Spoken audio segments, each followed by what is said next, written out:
Hello! Baka tuloy humulto. Good night po everyone. Pero bago ako tumulog, may cream po talaga ako sa mukha. Kaya ganyan ang mukha ko, puti-puti. Mukhang mumu. Sumasakit na po yung ulo ko sa aircon ko. Ilang days na. Ilang nights na, no?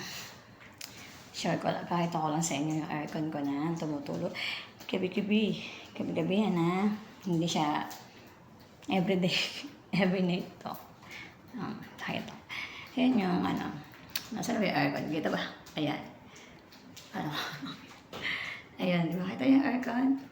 Ayan yung aircon ko. No? So, ipopokus ko yung camera. Ayan. Pagmasdan niyo yung aircon ko, ha? Ilalapit natin. So, tumutulo siya, ayun, no? Di ba?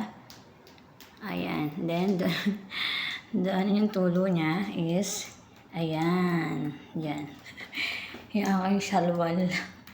Actually, meron pa akong planggana. Yung pinaglalagyan ko ng labahan ko. Ayan.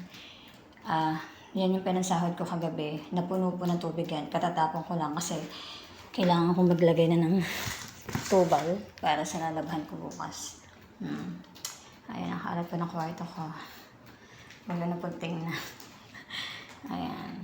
Ang share ko naman po is yung aircon.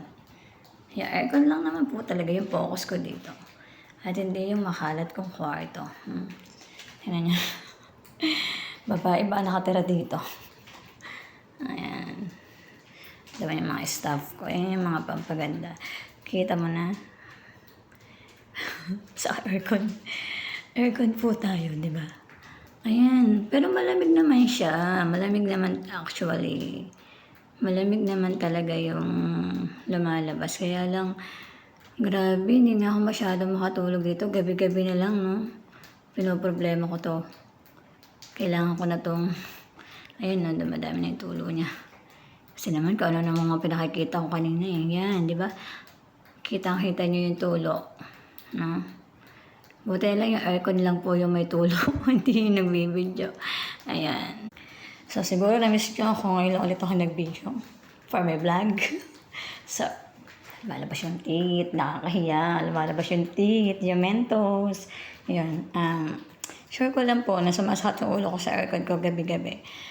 Pero, wala eh. Sanay na po ako sumasakit ang aking head. Yun lang. Bye-bye!